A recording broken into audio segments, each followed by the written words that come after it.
Welcome to the Four Rooms podcast, where we explore the four rooms of entrepreneurship: health, wealth, scale, and relationships. Each episode is dedicated to opening new doors and uncovering insights that empower you to design your entrepreneurial journey to be both lucrative and fulfilling.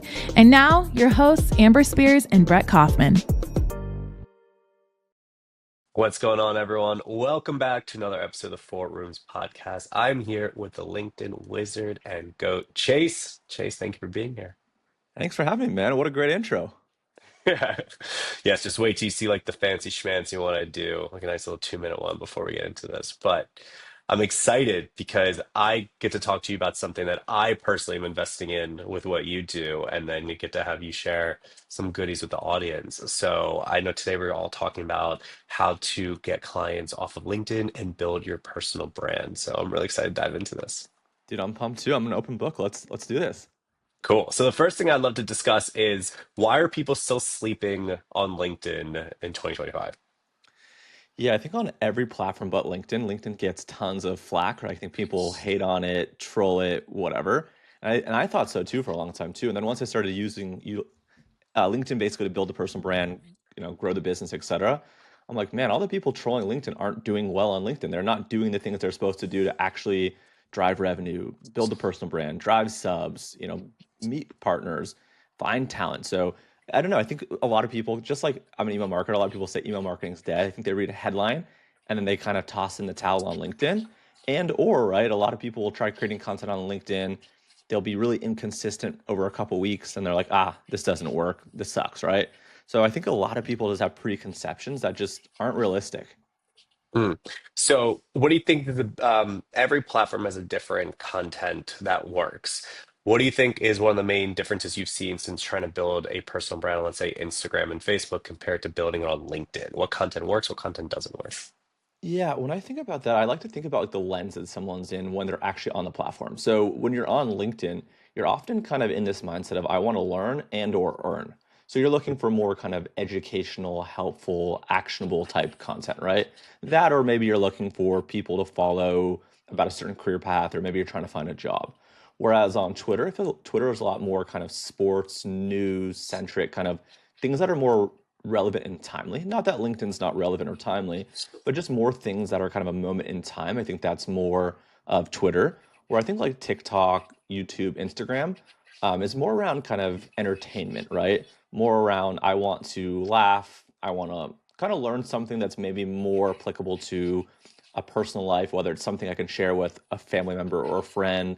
Maybe if I'm going on a date, I can tell someone this, something interesting. So I think they all share content in terms of the fact that like people want to become better off, but I think better off is determined by the mindset that people are on. So a piece of content on LinkedIn might not necessarily hit on Twitter and vice versa. Yeah, that makes sense. And I feel like that comes with a lot of trial and error, figuring out what works, because LinkedIn's adapting where now they're having like the video feeds, they're trying to keep up with Reels and TikTok. Are you finding that your content is changing because LinkedIn is changing? Yeah, it's interesting. Yes and no. Yes, I'm always trying to try new formats, right? Like when they push video, it would be silly of me not to try video just because LinkedIn literally is saying we need video content, and therefore people that serve up video content are gonna have their posts, into the video kind of for you page, kind of like a TikTok has it. So I do always like to try things as new formats come out. However, my bread and butter really on LinkedIn is kind of image plus text. So that could be a meme as kind of the post, and then the text about the meme, or it could be some kind of infographic, some kind of table, some kind of chart, something like that of that sort. That's really my bread and butter. That's really for me what's been the most consistent. Polls for me do decently, but you can't be like a person that just creates polls, right? There's not a ton of value there. I used to do a lot of carousels. I was doing probably a couple a week. I've kind of pulled back on that just because the net gain or the net positive from carousels over image plus text wasn't that great. And carousels take the most amount of time to design. Like basically, it's like a PDF, right? For those that don't know, it's like a PDF where it's almost like a slide through where you can see different types of things all in one go. Basically, like how Instagram has it, right? You can swipe through a bunch of different types of stories in one go. So I used to do a lot of carousels, but I've really just been leaning into image plus text. That's kind of my go-to. And why the image aspect? Because like with Twitter, it's more text, and that's what really converts well. Why have you found the image plus the text combinations working well? Yeah, I'd say whenever I've done text only, the impressions and the engagement haven't been as great. To do text only posts, you have to be like a phenomenal copywriter, and I feel like I'm pretty good, but like it just gets exhausting to have to write really long form, great copy, and spend tons and tons of time on it. Don't get me wrong, I spend a lot of time on my content, but it's easier for me to write something that's pretty good or good, ship it over to my designer. They'll make it look visual, make it look pretty, they make it look great, and that format is just, I think, way more shareable, right? You can kind of scan or skim an image, see if it makes sense, and then you can kind of commit. Whereas with a text, if I was to have all that information that's in the image and a text, it'd be really long. I might run into character limits. It looks really daunting to read, you know, paragraphs and paragraphs, even if it's spaced out. So I've just found that, image plus text seems to be the format that works best for me in terms of how I like to create content. And also, too, I think LinkedIn had put out some studies somewhere that they find that people spend more time consuming the content with images and more sharing. So I just think that like across the board, image plus text seems to be a better format for more engagement. Yeah, it makes sense too because it visually stands out if you're a more visual learner versus just in other ways. Like it helps that. Now, something I am curious about is building a profile and building your personal brand. What have you found is like the top three big no-nos that you're constantly coaching your students not to make? Yeah, that's a good question. I'd say like in terms of the actual content itself, I think the mistake that a lot of people make that they don't realize they're actually making is they're creating content for their peers. And when I say peers, I mean more so like quote unquote competitor. So, if you're an agency, a lot of times folks are writing content as an agency that only agencies would actually get value from, where they think they're trying to attract, an e-commerce brand or a SaaS client or an info client, whatever it might be. But they're actually creating content for their competitors, not for their ideal client. And I think a lot of people do that without realizing it. So I guess like an example would be, as an email marketer, right? Like I might make, I'm trying to think of an example. I might make content saying something like, here's how we structure our email agency, right? We have these four roles. We have a copywriter, we've got a designer, we've got an account manager, we've got a developer, right? I might say something like that. Or I might say, here are the five roles that we do at the agency. Here's, X, Y, and Z, right? And people might think like, okay, cool. I'm trying to explain to an ICP what they actually get from working with me. However, you know, an ecom brand, for example, isn't going to necessarily be that interested in how you set up your team. They're going to want to Yeah. know how to set up their team, right? Whereas other agency owners that either offer email as a service or potentially would offer email as a service are like, oh, cool. I'm going to write this down, take notes from Chase's post on how I should structure my internal pod, because a lot of what I mentioned isn't going to be relevant to a brand. So, for example, a brand would never need an account manager because they are the account, right? They should have someone that project manages, sure, but they would never need to hire a dedicated account manager. That would probably just be a waste, right? So there just would be a lot of nuances that weren't relevant to a brand. And while I might think, oh, brands might be interested in this, some to some degree would, but that's not a post I would create to create clients, right? I might make a post instead if I want to get clients saying, we started working with this fashion brand and they were doing $50,000 a month.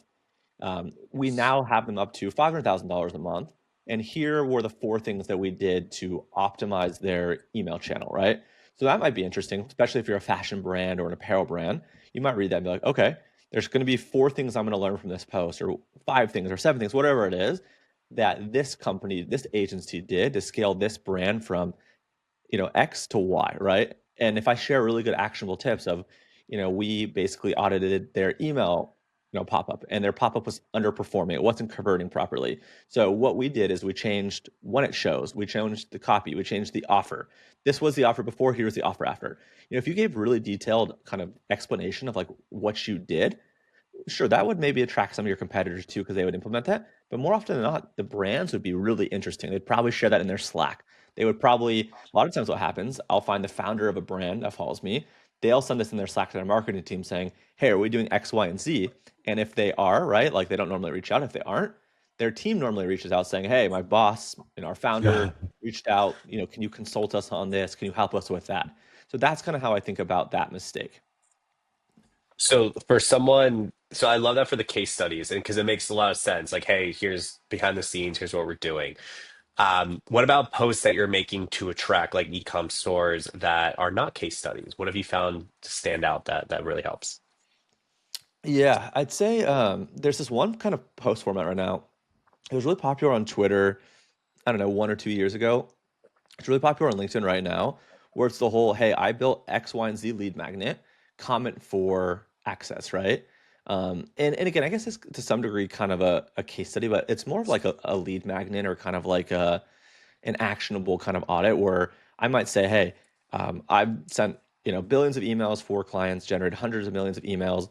Here are the 5 mistakes that ecom brands are making, kind of generally. So less about Mm, we scaled this specific client to that, but here across the 500 clients that we've worked with over the past handful of years, here were the 4 biggest mistakes they were making, or here are the 5 things that they didn't realize until we came in, right? So I'd probably create like a lead magnet, put that content out there, and when you make people like and comment to get access, and then obviously, as you know, shows more and more people in the feed. So some of these posts, right, like if you do them well, they can get dozens of comments. I've even had some of my own and some of our clients get hundreds, if even thousands of comments, right? Good luck fulfilling and good luck messaging everyone to do that if you get thousands of people actually commenting on it. But I think those posts are really effective because they take kind of this intrigue angle and they make people mhm. almost work for through forcing the engagement if they actually want it. So you probably see that all over your timeline right now. And I think there's like a timeline or a lifespan of that, right? It seemed like Twitter used to really prioritize that for a while, and then people kind of got sick of it. People got burned where they didn't actually get the lead magnet, or the lead magnet wasn't great. I think we're in the early to mid kind of innings of that on LinkedIn where, in 12, 18 months, is that still a viable strategy? Maybe, right? But I think Yeah. like it's better to do it now while it's still somewhat newer to LinkedIn. Because I think LinkedIn's a little Okay. bit lagging compared to other platforms. And I think that's why good content creators, good marketers, good personal brands can win on LinkedIn because I feel like LinkedIn is behind. I feel like LinkedIn is 1 or 2 or 3 years behind. And that's why you saw a lot of savvy Twitter creators come to LinkedIn and just dominate because there wasn't a lot of great content. There wasn't a lot of gamification. Okay. That I've seen that too, especially people that were like more in the crypto space that built their name that way than coming there. Because you wouldn't think like LinkedIn has that crossover, but that brings you to the next point. So let's say you're searching for clients, and I know like in what I'm excited is for later on for you to explain like the LinkedIn growth program that I'm in is huge because you help us get a lot more exposure and help us get a lot more engagement, which obviously then drives more prospects our way. The other part you teach though is also how to go out and find the clients and search. What tips do you recommend when people are trying to search for their ideal client, what they should do to find them and connect with them? Yeah, I think a lot of people ask me about like LinkedIn Premium. I've been really indifferent on it. I like it for seeing like people that view my profile. I don't probably take enough advantage of like the in-mail part. However, the search capabilities, like when you have premium, are pretty nice. Like you have just more filters to choose from. But like for someone like myself, like I would be looking at like companies within like e-com or D2C, most often probably under like the retail. I think like retail is like the official title. They've got like retail, potentially like companies like in the internet space is like what it's called. And then it just depends on like what kind of target you're after. But I would look at things like I would set different parameters. So for me, we work primarily with 7, 8, and 9 figure e-com D2C brands. Some obviously have a retail presence. I might go select the industry as like retail. I might start looking for companies. LinkedIn does ranges, so they do like 1 to 10, like 0 to 1 employees, 1 to 10 employees, 11 to 50. I think it's like 51 to 200. I think it's like 201 to 500. I don't know. There's like all these ranges, right?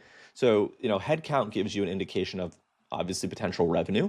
If someone only has 1 employee, not that they're always small, but they're often pretty small, right? If someone has 10 employees, they're a little bit bigger, but they're probably doing, I don't know, maybe 6 to 7 figures a year. As the employee headcount gets into like 25, 50, 100, hundreds plus, then you realize, okay, like these people probably have, and again, if they have a lot of retail employees in that example, that maybe shows that they have a store or something. And if you kind of have to like kind of sift through it, but the more employees, the more revenue in theory they're doing. I would look for that, and then I'd start looking for job titles. So for me, an ideal person, depending on if I'm working with a 7, 8, or 9 figure brand, 7 or 8 figure brand, we can pretty much go direct to a CEO, a founder, a CMO type of thing. As you get into the larger companies, like the higher 8, kind of the 9, 10 figure brands, oftentimes you're looking for like a VP of marketing, a head of marketing, head of growth, CMO, that director of marketing, those types of things. So long-winded, I would basically look for A, the industry, Hmm. B, kind of the size of the company, and then C, start looking for roles. So, role even might be director of e-commerce, right? Head of e-com, VP of e-com, head of digital, things like that is how I would kind of start looking for the people that I might want to connect with or the people that I might Okay. want to message. So we just discussed content and then we discussed how to find them. Now that we connected with them and we're hoping that they come check out our content, but are you also direct messaging them? If so, like what does that strategy look like? Yeah, I don't like to do tons of outbound from my personal profile at this point. Um, I don't know. It's kind of like this weird thing. Like when I was earlier with my account growth, that was cool. Now it kind of seems weird if like a guy with a couple 100,000 followers is DM. It comes across cool, I think, on the other side, but to me it just seems weird. So typically, Okay. I don't know why. So like I'll have like my team or other teammates kind of reach out from like their profiles, and they can reference me or whatever. I just Yeah. don't like reaching out necessarily from my own account. I don't like people in my account doing it either. So what I typically do, I guess I'll answer your question in one sec. But what I typically do is because I'm creating content and because I'm getting views and because I'm getting profile visits, what I'll typically do is I'll go through and look at who's viewing my profile. And if it's someone interesting, like there's ways that you can Mm. sort it, then I might open up a conversation versus going to someone cold. Like I probably wouldn't, the example I gave you, I'll have my team do that of going to the retail 11 to 50, 500 to 200 employees, these titles. I'll have some of the team members do that from their accounts, but from my account, I won't necessarily do that. However, if I see that someone interesting has viewed my profile, that kind of was like, all right, they're opening the door. I might shoot them a really personalized message or something. So say like you're the CMO at a brand I really like. So I guess a real example was the chief strategy officer, the CSO of Top Golf. I love golf. Top Golf is a sick company. He had viewed my profile, right? And then he actually had even added me. So once I accepted him, I shot him a DM right away saying like, dude, I'm a huge fan of Top Golf. Would love the opportunity to meet with you or, go to Top Golf if you're ever in Orange County, right? Something like that. So as interesting people view my profile or add me, then I'm like, all right, cool. Like they took the initiative. I'll send them a note. So I've had like people from like Burger King. I've had people from like Top Golf. I've had people from I'm blanking on the one where the not AMC. Like what was the other stock rally where Oh, GameStop. yeah, Yeah. I had like I had like the COO from GameStop add me. Nice. So I'll do stuff like that. That's more, I guess, precise. So more like a surgeon where, you know, someone comes in and I want to be really precise because I feel a certain type of way about them or their company. I'll do those. I'll send a couple of those a day type of a thing. And they land really, really well because they took the initiative. They came to my profile reason, and then I'll have my team do more of like the kind of outbound, whether we know them or not type of a thing. Okay. So for someone that's not yet as amazing as you are with your big following, Thank you. more more of the outbound, what is can you give them advice for what like either like what your team's doing or what that person's not at that big following yet should do to not come Yeah. off like slimy because that's the biggest annoying like memes that go around about LinkedIn. Yeah, dude, I'm trying to find the name of it. There's this thing that we use at one of the SaaS companies that I advise.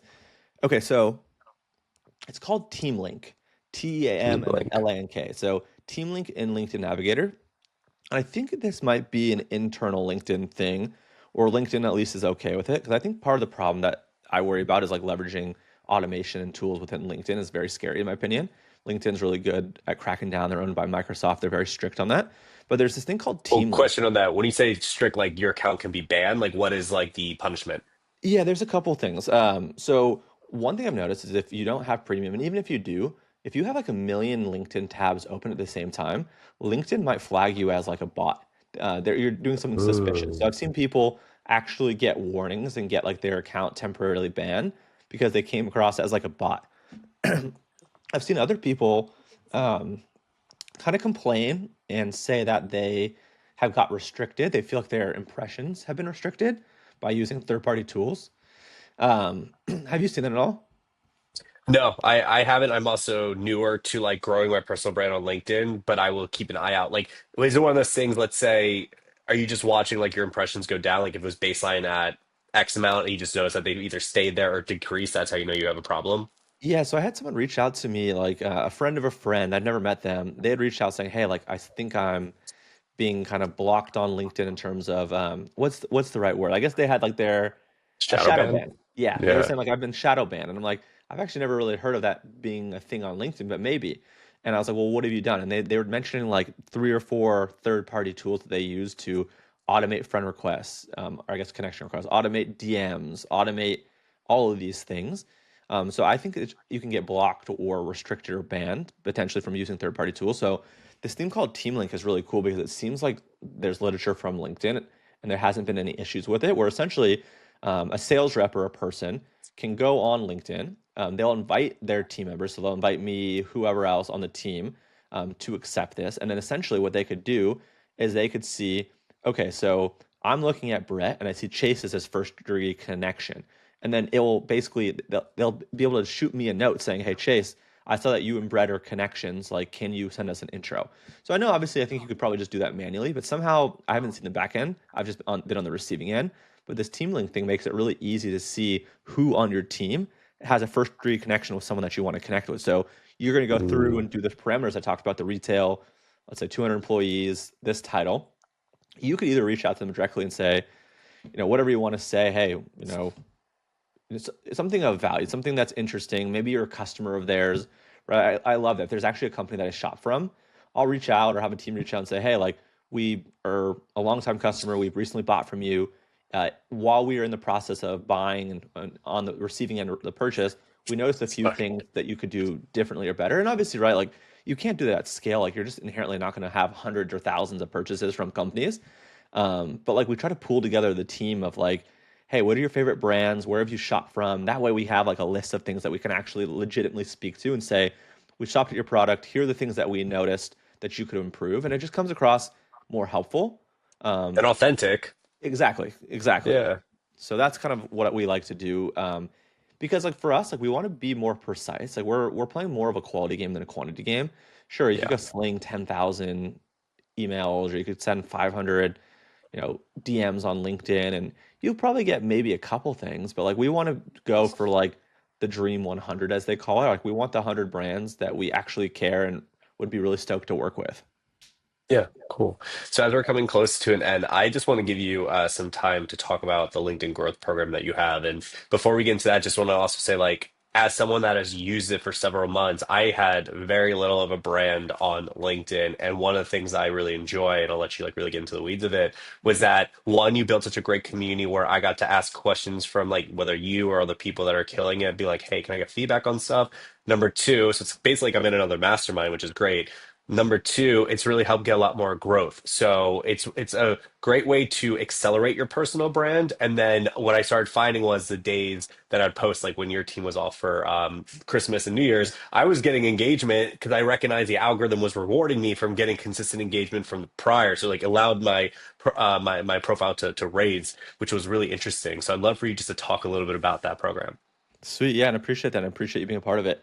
So I'd say on LinkedIn, so I don't want to just be pitchy. I want to make this kind of valuable. So I'm going to kind of incorporate some education. So on LinkedIn, outside of optimizing your profile, right? Like you want to optimize your profile, you want good, attractive profile photo where you look approachable, you look happy, you look professional, a good banner info kind of profile image where you can kind of see what someone does, a nice headline, right? Like aside from like the basics of optimizing a profile, there's like only 2 or 3 primary things that you can actually do on LinkedIn to grow.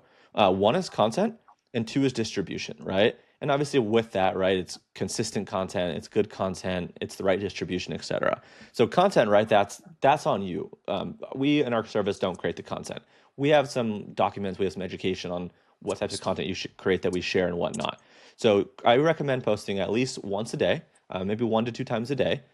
Ideally, right, like you're doing it 7 days a week, but if you can only commit to 5 days a week, that's fine too. So one post a day, Monday through Friday, bare minimum. The content should be a mix of top of funnel, middle of funnel, bottom of funnel. So top of funnel could be things like marketing memes or business memes or business quotes or copywriting quotes, right? More kind of middle of the funnel could be more of like the things I mentioned before, where, hey, we created this great resource. Comment X, Y, and Z, right? So comment email to get access to our 5 email tips, right? And we'll send that to you. And then more bottom of the funnel could be something like, we did this case study, we did this audit. We're taking on a couple more audits for free for the month. If you want us to audit you, get in touch. Kind of just making up. So you want to post different types of things. I'd say probably 3 out of the 5 if you're posting times a week. 3 of the 5 probably should be more top of the funnel, especially as you start to build. You want to get the profile views. You want to get into the algo. You want to get even like that self kind of like excitement of like, oh, wow, people are actually seeing my stuff. There's nothing worse than posting and just posting into the void. So I'd Yeah. say that's really what we solve on the second part, right? Is the distribution side. We've all been there, done that, started at zero. The only people engaging with our stuff was like our mom and maybe one of our friends and our grandma, right? That wouldn't stop posting emojis on our stuff. Like I've been there, done that, right? So we wanted to create a solution that allows people to get distribution. And essentially distribution is done by getting others to engage with your content. And typically that's going to come in the form of likes and comments. Obviously there's things like reposts and whatnot, but most people are going to like and comment on your stuff. And with the way that the LinkedIn algorithm works and the way that most social algorithms work, it's typically the first hour of a post life is the most important. So you and then you want to get engagement as quickly as possible within that first hour. The way that it works is LinkedIn, Twitter, Instagram, whoever, they are going to basically show your post to a small percentage of your followers. And depending on how those followers react and respond, if they respond favorably, it's going to kind of branch out and have a ripple effect. We'll show to more followers. However, within the first group of people, if there's not a lot of engagement, the post is probably going to die before it ever has a chance to take off. So what we basically do is we have a network that we own of about 12, 13 accounts, a mix of personal accounts and business pages. We've got about 1.5 million followers, a lot in the US, a lot in Europe, other countries as well, obviously. And most are entrepreneurs, founders, agency owners, marketers, copywriters, consultants. So a lot of business professionals that are looking for good content. And from our services of us engaging with the content, our followers are going to see it, which then shows it to more people. And even more of your own followers are going to see it because you're getting that engagement early on. And outside of that, the only other thing I'll mention is we also have this community element that you reference as well, where we have a general chat where people can kind of ask questions and network.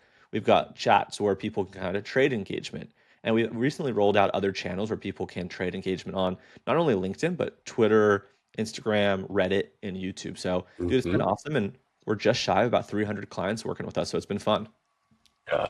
And I just want to, the last point on that, it's been so easy to get support from you and your team, which is like the annoying thing of going from like small mastermind with higher level people when you're like, oh, I'm going to be one of a million, I'm not going to get anything. Whenever I had a question, someone hit me back within 24 hours or less, which is like a very respectful and fair timeline. And Thank that's you. why like I'm a big fan of what you do. And it's very fair priced for what you do as well. So thank you for that.